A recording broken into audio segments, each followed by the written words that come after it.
Hello বন্ধুরা, আমি পৌশালী চলে এলাম আরও একটা নতুন ভিডিও নিয়ে। এখন এই ভিডিওতে একটু বাংলাদেশ নিয়ে কথা বলবো। দেখো, সোশ্যাল মিডিয়ার যুগ, সব দিকেই সব কিছু ঘুরে বেড়ায়।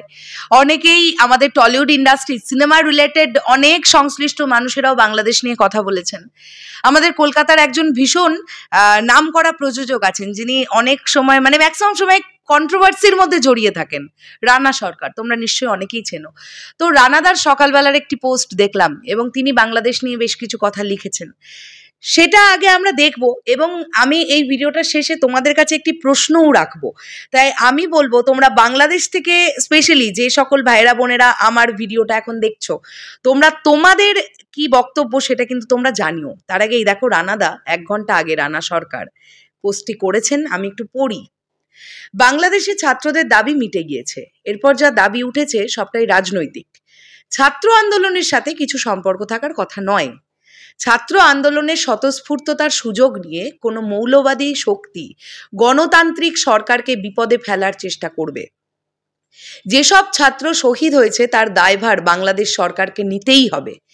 ইন্টারনেট চালু হয়ে যাবার পর বিভিন্ন ভয়াবহ ভিডিও শেয়ার করা হচ্ছে, কিন্তু অগণতান্ত্রিক মৌলবাদী কোনো শক্তির উত্থান আমাদের পাশের দেশটির জন্য বিপজ্জনক। সরকার স্বৈরাচারী বা শোষক হলে তাকে নির্বাচনের মাধ্যমে সরিয়ে দেওয়া যায়। যতক্ষণ সেটা না করতে পারছেন অন্য কোনো উপায়ে বাংলাদেশি ভাইরা এই বাস্তবতাটা মনে রাখবেন আশা রাখি। তো এখানে রানাদা কি বলতে চেয়েছেন তোমরাও বুঝতে পেরেছো, আমরাও বুঝতে পেরেছি।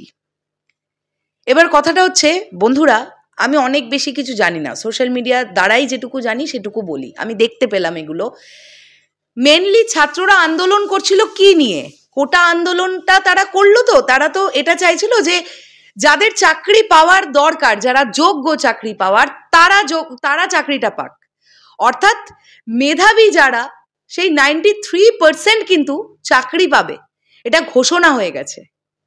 এবং মুক্তিযোদ্ধার ফ্যামিলিদের থেকে পাবে 5%। তাহলে হয়ে গেল 98, আর 1% হচ্ছে থার্ড জেন্ডার, তারপরে ইত্যাদি ইত্যাদি। আর একটা দেখলাম বোধহয় ক্লাস ভেদাভেদ করে কিছু একটা করেছে। আমি ভুল হয়ে থাকলে আমার জন্য মানে আমাকে ক্ষমা করো। এবার কথাটা হচ্ছে, এই যে ছাত্ররা আন্দোলন করলো, এটা তো তারা এই টপিকটা নিয়ে আন্দোলন করছিল যে তারা যাতে চাকরি পায়, যাদের যোগ্যতা আছে তারা যেন চাকরি পায়, এই পার্সেন্টেজটা যেন বাড়ে। শুধু একটু আধটু বাড়েনি কিন্তু, মেধার ভুক্ত মানে মেধা যদি প্রমাণ দিতে পারো 93%-এ চাকরি পাবে। তো এখানেই কিন্তু আন্দোলনটা থেমে যাওয়ার কথা ছিল। হ্যাঁ, এবারে অনেকেই তোমরা বলবে, দিদি যারা প্রাণ হারালো তাদের কি হবে? সত্যিই তো তোমরা বলো না, আজকে তোমরা যদি আলোচনা করে আজকে আন্দোলন করো, যারা প্রাণ হারালো তাদের কি হবে, সেটার পরিপ্রেক্ষিতে হয়তো হতেই তো পারে আরো কয়েকটা প্রাণ গেল।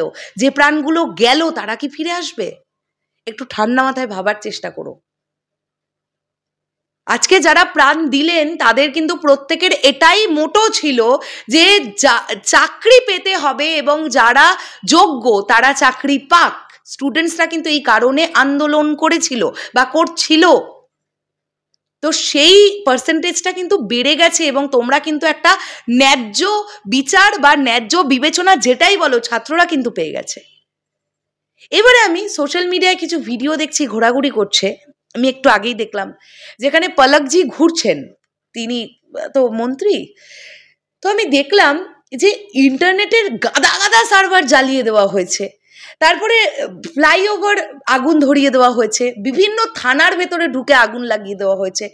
বন্ধুরা, যারা বাংলাদেশ থেকে দেখছো আমার এই ভিডিওটা, বাংলাদেশের ভাই বোনেদের জিজ্ঞাসা করছি, ক্ষতিটা কাদের দেশের হচ্ছে গো? তোমাদের দেশের হচ্ছে।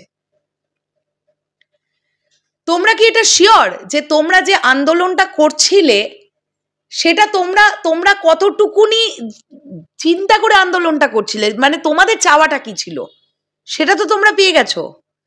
আমি একটাই অনুরোধ করব, অনেকেই এটা আইডিয়া করছেন যেখানে থার্ড পার্টি ঢুকছে, যারা মোল্ড করবার চেষ্টা করছে, মোল্ড যদি নাই বা করতে পারে নিজেরাই এগুলো করছে, বিভিন্ন জায়গায় সব স্ম্যাশ করে দিচ্ছে বাংলাদেশের বিভিন্ন জায়গায়।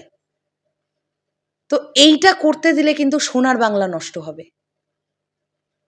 আমি তোমাদের দেশের কেউ নই, তোমরা অনেকেই এখন কোয়েশ্চেন তুলতে পারো দিদি আপনি এত বড় বড় লেকচার দিচ্ছেন, আপনি কি জানেন বাংলাদেশ সম্পর্কে? আমি কিছু তেমন জানি না বাংলাদেশ সম্পর্কে, কিন্তু এখন এটাও তো মানবে সোশ্যাল মিডিয়ার দ্বারা কিছু অজানাও থাকে না।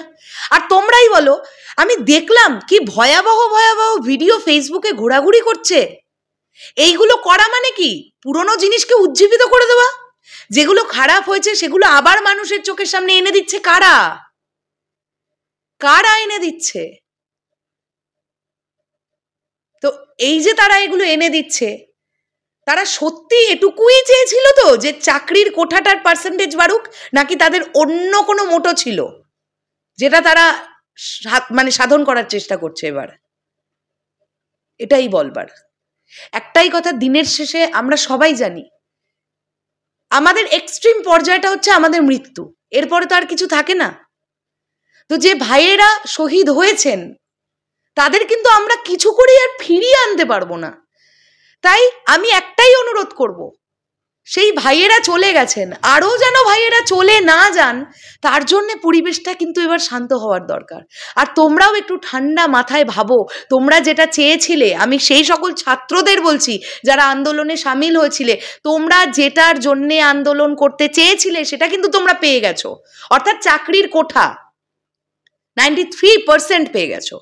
আর এবারে যদি অন্যরকম কিছু বক্তব্য থাকে যে প্রধানমন্ত্রীর গদি ছাড়াতে হবে, আমরা তাকে আর চাইছি না, সেটা তো নির্বাচনের মাধ্যমে হবে। সেটা কি হবে এই ধরনের আন্দোলন করে? নিরীহ কিছু প্রাণ যাবে, তার থেকে বেশি কি হবে? ওপর মহলে সবাই সবাই ঠিকই থাকে। আমরা এটা সবসময়ের জন্য বলে থাকি জানো তো, যে ওপর মহল সবসময় ঠিক থাকে, আমরা সাধারণ মানুষরা লড়াই করে মরি। তাই এটা আপাতত স্থগিত হোক, এটা বন্ধ হয়ে যাওয়াটা উচিত আমার মনে হয়। আমি যদি কিছু ভুল বলে থাকি আমায় ক্ষমা করো। যে সকল ভাইয়েরা বোনেরা শহীদ হয়েছে তাদের প্রতি বিনম্র শ্রদ্ধা রেখেই বলছি, আর কিন্তু এটা চলতে পারে না, অনেকগুলো দিন হয়ে গেল। আর তোমরাই এবার আটকাতে পারো, তোমরা এবার পুরোটা চুপ হয়ে যাও, দেখো সবটা ঠিক হয়ে যাবে। আর বাংলাদেশের মানুষ যদি প্রধানমন্ত্রীকে গদি ছাড়াতে চায়, তারা সেটা সময় মতন বুঝিয়ে দেবে। সেটা নিয়ে ভাঙচুর, আগুন জ্বালিয়ে দেওয়া, কাটাকাটি করা, মারামারি করা, এগুলোর দরকার নেই। এগুলোর দরকার নেই, দেশে শান্তি ফিরুক, এটাই বলার ছিল। টাটা।